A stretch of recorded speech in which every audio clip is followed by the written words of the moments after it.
reka twongere tubasuhuze tubifurize ibihe byiza. Iri joro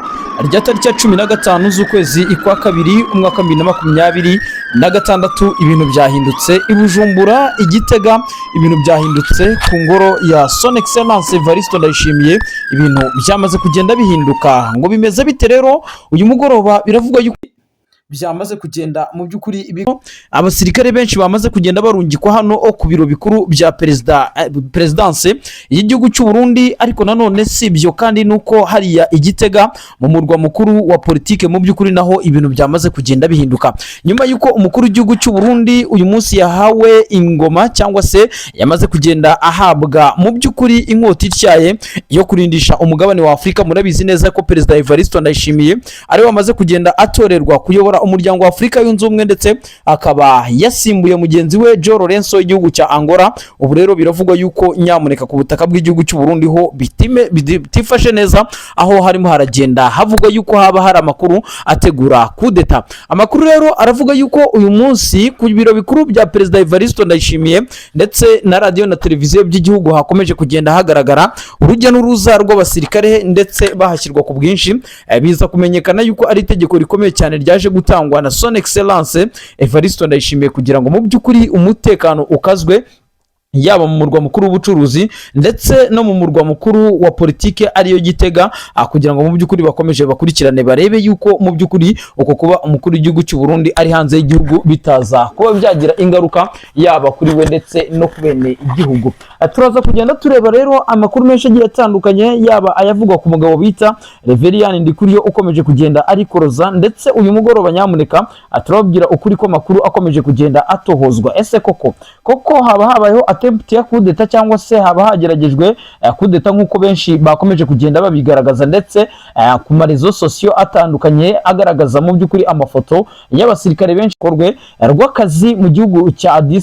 gihugu cya Ethiopia ya Addis Abeba, aho agomba kuvayo mu by'ukuri yahawe amagrade yo kuyobora uyu mugabane wa Afrika mu gihe cya manda y'umwaka umwe. Benshi baravuga bati Perezida Evariste Ndayishimiye yaba ari akaga gakomeye cyane kagiye kumugwirira, kubera yuko bavuga bati ntago umuntu yaba arananiwe gukemura ibibazo byo mu gihugu cye imbere, yaba ibibazo by'ibura ry'igitoro, yaba ibibazo by'ubukene byugarije abaturage, noneho ngo ajye gukora amavugurura ndetse n'amahitamo agomba kubera inyenyeri Afrika yose. Ariko nanone Perezida Evariste Ndayishimiye afite ibyo yaje kugenda yemeza ubwo yahabwaga mu by'ukuri uyu mwanya wo kuyobora umuryango wa Afrika yunze ubumwe. Benshi ariko ntago Afrika yunze ubumwe mu by'ukuri urimbuke cyangwa se usoze, ariko nanone hari abavuga bati umukuru w'igihugu cy'u Burundi yaba agiye gukora amavugurura ndetse akomeye cyane muri uyu muryango wa Afrika yunze ubumwe nk'uko mu bihe bitandukanye byagara.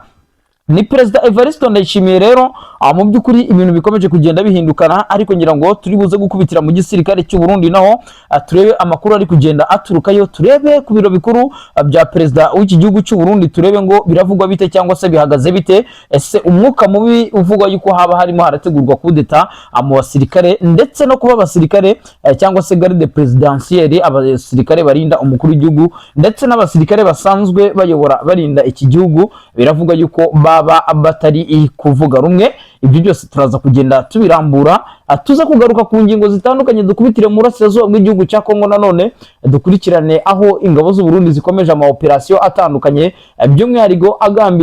agambiriye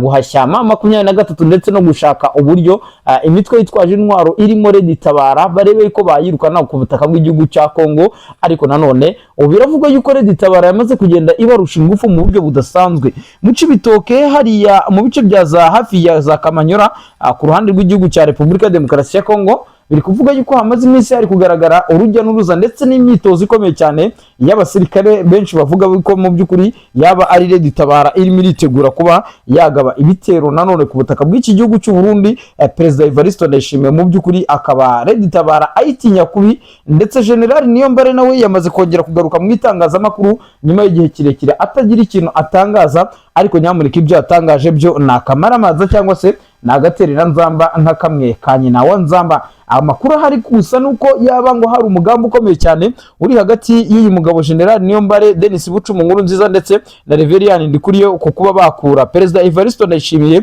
mu bihe bitandukanye bakomeje kugenda bagaragaza yuko mu by'ukuri gahunda nyamukuru bafite ari ukumwambura ingoma y'abadede, ariko nanone mu badedeho ibintu bikomeje kugenda biba ibindi. Kugeza aya masaha ntabwo haramenyekana ngo ninde ugomba gutanga kandidatire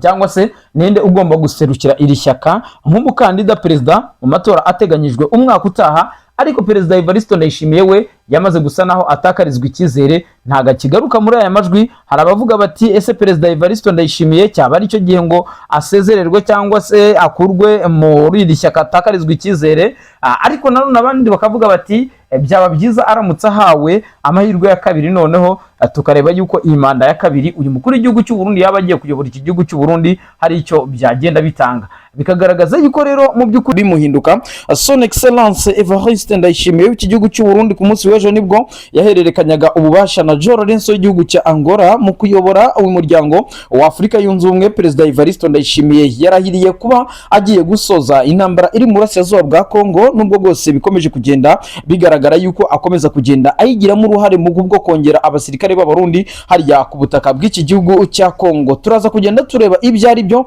nkuko twamaze kugenda tubabwira, turakubitira muri politike y'igihugu cy'u Burundi turebe amakuru azindutse avugwayo. Nimugoroba ku munsi w'ejo nibwo twabagejeho amakuru avuga yuko Perezida Evariste Ndayishimiye nyamuneka yamaze kugenda atanga itegeko rikomeye cyane ryo kongera ingabo ku biro bikuru bya Presidence ndetse na radio na televiziyo by'igihugu, nyuma yuko hari hakomeje kugenda hikangwa yuko haba hategurwa kudeta ikomeye cyane, ariko nanone garde presidentielle cyangwa se bamwe mu bashinzwe kurinda ibiro by'umukuru w'igihugu bivuga yuko bahongerewe ku bwinshi, aho bivuga yuko nyamuneka Perezida Evariste Ndayishimiye izi nshingano zo kuyobora umuryango wa Afurika yunze ubumwe ndetse no kuyobora iki gihugu cy'u Burundi ari ibintu bisa naho bigiye kumugora, ndetse biranavugwa yuko ashobora kuza gutakaza ikibanza mu bagumyabanga ba CNDD-FDD, ndetse no kuba yaramaze kugenda agaragaza yuko afite umugambi wo kuba yakongera kwiyamamaza kuyobora iki gihugu cy'u Burundi mu matora ateganyijwe umwaka wa 2027, nubwo bwose mu ishyaka ayibereye umuyobozi mu by'ukuri bo bataranzura yuko ari we ugomba kubaserukira.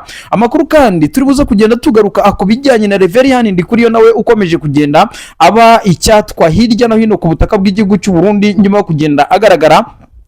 muri kese zitandukanye. Murabizi neza ko mu minsi yashize Reverien Ndikuriyo yaje kugirana ikibazo gikomeye cyane na Angelina Ndayishimiye umutambukanye wa Perezida Evariste Ndayishimiye, ariko nanone hari kugenda havugwa yuko mu by'ukuri uyu mugabo Reverien Ndikuriyo yaba ari mu mugambi ukomeye cyane wo guhunga igihugu, ndetse akajya kwifatanya na Twirwana akajya kwifatanya n'uwahoze mu by'ukuri ari umusirikare mukuru hano ku butaka bw'igihugu cy'u Burundi General Niyombare ndetse n'umutwe wa Red Tabara. Bikavugwa yuko rero uyu mugabo ngaro gucungirwa hafi kubera ko yamaze kumaramaza kongera kwiyamamaza cyangwa se kongera kugira kwiyunga na Perezida Evariste Ndayishimiye usanzwe ayobora iki gihugu cy'u Burundi, kuko mu by'ukuri Reverien Ndikuriyo nawe yagaragaje yuko afite umugambi nyamukuru wo kuba yakiyamamaza kuyobora iki gihugu cy'u Burundi, cyane cyane yuko yamaze kugenda ayandika izina mu mbonerakure, ndetse n'abaturage b'u Burundi bamwe bagenda mu by'ukuri berekana yuko uyu mugabo yaba ashoboye kuba yayobora iki gihugu cy'u Burundi. Turaza kugenda tureba ibyo ari byo, dukubitire ku mubano ukomeye cyane ukomeje kugenda ugaragara hagati ya Perezida Evariste Ndayishimiye mu by'ukuri na bamwe mu bayobozi bo muri Afurika. Tuze kureba uwo bita Dangote ugiye gukora ishoramari ku butaka bw'igihugu cy'u Burundi, ariko benshi bakomeza kugenda abatega iminsi Son Excellence Evariste Ndayishimiye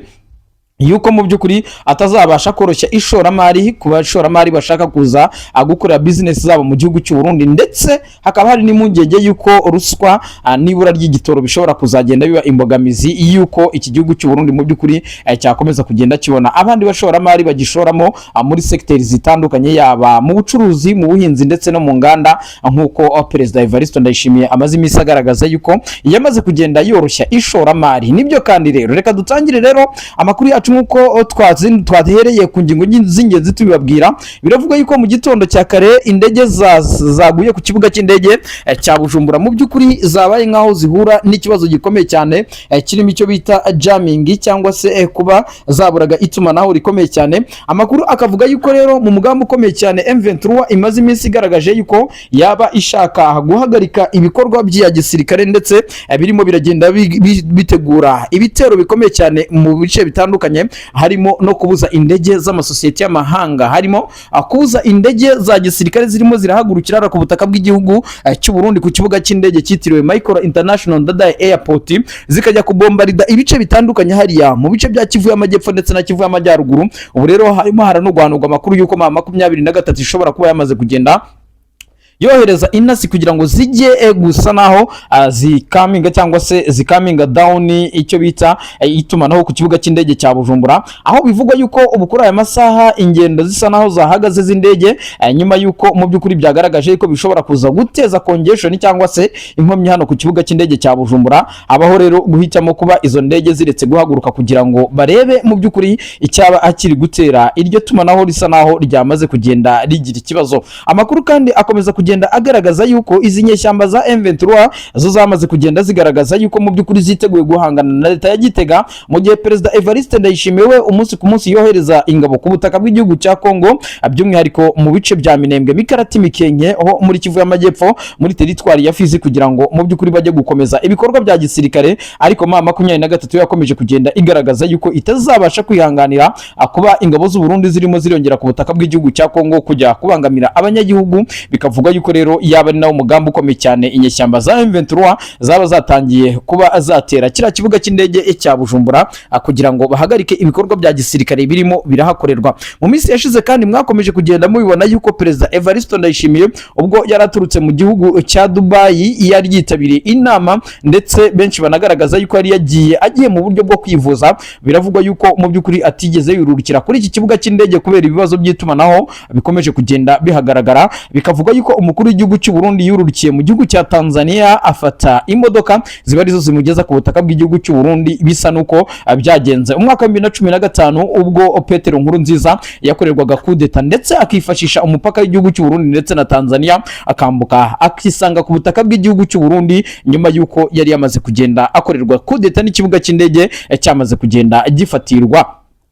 Amakuru rero bakavuga yuko mu by'ukuri Perezida Evariste Ndayishimiye uburyo yaba arimo arakoresha muri iyi minsi bwaba ari uburyo bugaragaza yuko mu by'ukuri haba hari ikintu gikomeye cyane arimo arikeka, kubera yuko icyitwa ikibuga cy'indege ntago arimo arakikoza. Ubu arimo arurukira Tanzania, akaba ariho yafatira imodoka cyangwa se cortege za gisirikare, akaba ariho zimuherekereza mpaka ageze i Gitega. Benshi bagaragaza yuko mu by'ukuri iyi minsi yaba ari iminsi ikomeye cyane uyu mukuru w'igihugu, no mu gihe yamaze kugenda agaragaza yuko yaba arimo aritegura kuba yakongera gutanga kandidatire ye mu ishyaka rya CNDD-FDD ngo yongere kubarongora mu mwaka w'2027 ubwo muri iki gihugu cy'u Burundi mu by'ukuri hateganyijwe amatora. Bikavuga yuko rero nanone nk'uko twamaze kugenda tubikomozaho no mu gisirikare cy'u Burundi rero ibara ryaguye cyangwa se ibintu byongeye gukomera. Uwo bita General Prime Niyongabo umaze imyaka 13 ayobora iki gisirikare cy'u Burundi, mu by'ukuri nawe ntago avugwaho rumwe na bamwe mu basirikare ndetse n'abandi basivile batandukanye bakurikiranira hafi ibijyanye n'igisirikare cy'u Burundi,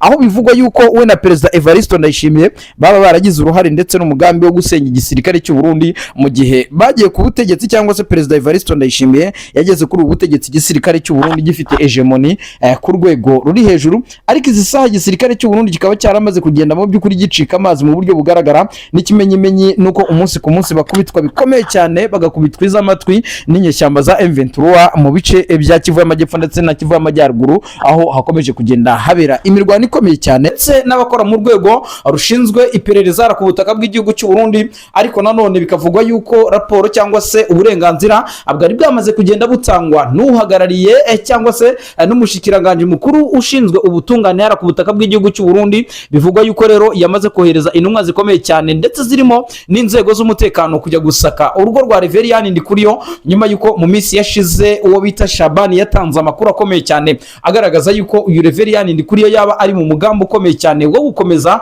kuba yakomeza mu by'ukuri yahungabanya umutekano cyangwa se yakuraho ubutegetsi buriho. Uyu mugabo akomeza kugenda yagirizwa byinshi mu byo akomeje kugenda anashinzwa. Murabizi neza yuko yafatanywe ibitoro bya magendo, ndetse bivugwa yuko uyu bita Shabani yabikoraga mu izina ry'uyu mugabo Reverien Ndikuriyo. Ibi rero bikagenda bisa naho bihinduka. Reverien Ndikuriyo rero nkuko byamaze kugenda bitangazwa biravuga yuko urugo rwe nyamuneka rwatewe n'inzego zitandukanye kubw'itegeko rikomeye cyane ryatanzwe na Perezida Evariste Ndayishimiye aho ari hariya ya Addis Abeba. Amwe mu mategeko cyangwa se amwe mu mabwiriza uyu mukuru w'igihugu cy'u Burundi yongeye gutanga nanone yasabye yuko inzego zitandukanye z'umutekano yaba urwego rushinzwe umutekano w'abayobozi bakuru aribo abajepe cyangwa se garde presidentielle yuko bongera ingabo hariya ku biro bikuru bya presidence y'iki gihugu cy'u Burundi ntare rushatsi. Ariko nanone RTNB cyangwa se radio na televiziyo by'igihugu cy'u Burundi nabyo byamaze kugenda mu by'ukuri bihabwa umwanya cyangwa se Perezida Evariste Ndayishimiye yasabye yuko harungikwa abasirikare benshi kubwi ibibazo bishobora kuza kuvuka no ku butaka bw'igihugu cy'u Burundi by'umwihariko bikozwe n'abashaka guhungabanya umutekano w'iki gihugu cy'u Burundi. Amakuru rero avuga yuko uyu Reverien Ndikuriyo yaba yaramaze kugenda asa naho arenga imirongo itukura, ndetse Perezida Evariste Ndayishimiye ngakaba yiteguye gukoresha hegemoni cyangwa se mu by'ukuri uburyo ubudahangarwa ahabwa n'itegeko kugira ngo mu by'ukuri yikize ababisha cyangwa se yikize abanzi bakomeza kugenda bagaragara mu bikorwa by'ubugambanyi ndetse no gusa naho boreka igihugu. Mu bihe bitandukanye rero Son Excellence Evariste Ndayishimiye yakomeje kugenda agaragaza yuko mu by'ukuri atishimiye ibikorwa bya bamwe mu bayobozi barimo by'umwihariko abari hafi yiwe, ndetse binagaragaza yuko uyu mukuru w'igihugu cy'u Burundi akomeza kugenda anabubikaho kesi yuko impamvu yagiye asa naho hari ibyo atakoze neza ngo abinoze nuko yagiye asa naho yoborana n'indongozi mbi cyangwa se indongozi zitari nziza zagiye zisa naho zimugambanira mu bikorwa bitandukanye, ndetse nta nubwo yahwemye kugaragaza yuko mu bagambanyi b'ishyaka haba harimo n'abari hafi mu nzego zikomeye cyane, ndetse ni nayo mpamvu benshi bagarutse ku majwi agaragaza yuko uyu Reverien Ndikuriyo yaba abyihisha inyuma. Reverien Ndikuriyo rero bimwe mu bitangazamakuru byandikira ku butaka bw'igihugu cy'u Burundi ndetse n'abantu be ba hafi bamaze kugenda bamenya yuko uyu mugabo yaba hari ibyo arimo arategura, nubwo Perezida Evariste Ndayishimiye we aserebura avuga yuko mu by'ukuri yamaze kuwininga membership yiwe cyangwa se kuba bari gukorana mu by'ukuri ari membership ikomeye yamaze kugenda mu by'ukuri ageraho. Ubu rero biravuga yuko uyu mugabo arimo arakora dega zitandukanye, arimo arakora ibishoboka byose kugira ngo hongere havukemo ikibazo hagati mu ishyaka, noneho bizaba impamvu yuko azasezera, ariko asezere hari impamvu isa naho itumye asezera. Ibyo rero bikaba byamuhesha umwanya noneho gusohoka mu ishyaka agaragaza yuko mu by'ukuri yaba atavuga rumwe na bamwe mu bayobozi cyangwa se yabawe ari ikibazo ku ishyaka cyangwa se ishyaka ryo ari ikibazo kuri we. Ibyo rero bikahita bimuha avantage yo kuba yakomeza ibikorwa bya politike hano ku butaka bw'igihugu cy'u Burundi. Yewe tutanatinze binavugwa yuko yaba ari mu mugambi wo kuba aziyamamaza kuba perezida w'iki gihugu cy'u Burundi nk'uko mu bihe bitandukanye byakomeje kugenda mu by'ukuri bigaragara. Rero bikavuga yuko uyu mugabo Reverien Ndikuriyo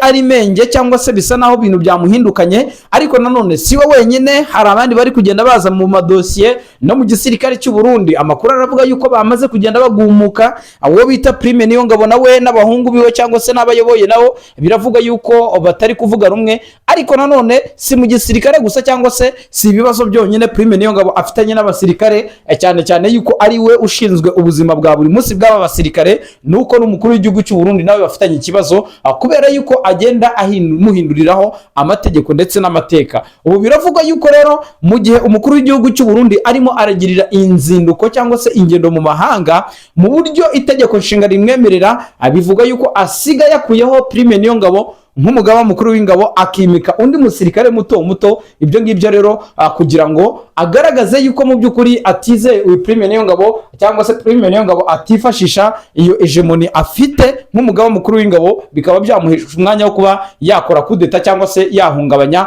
yakuraho ubutegetsi bwa Perezida Evariste Ndayishimiye. Nanone kandi itangazo rindi ryamaze kugenda risohoka mu gisirikare cy'u Burundi naryo ryamaze kugenda risa naho rigaruka ku bijyanye n'ibyo Prime Niyongabo mu minsi yashize yari yaramaze kugenda atangaza. Ni itangazo ryasohowe n'ushinzwe communication mu gisirikare cy'u Burundi cyangwa se muri FDNB, avuga yuko mu by'ukuri igihe ntarengwa cyatanzwe na Prime Niyongabo kigeze kugira ngo abasirikare bafite amapasiporo mu by'ukuri izi pasiporo zabo ku giti cyabo zitari pasiporo z'akazi, yuko igihe kigeze ngo izi pasiporo zidepozwe. Ibi rero byamaze kugenda bitangazwa ndetse hanashyizweho n'ibihano ku muntu wese uzagira uzarenza iyo deadline yashyizweho ni itariki ya 15, ubwo ni ku munsi w'ejo. Bivuze ngo rero uzaba ataradepoza izo dosiye ziwe cyangwa se izo ziri uzaba ataradepoza mu by'ukuri pasiporo yiwe, mu by'ukuri bizaba bimureba kandi ibibazo bizaba bisa naho bivutse. Turaza kugaruka nanone mu yandi makuru tubabwire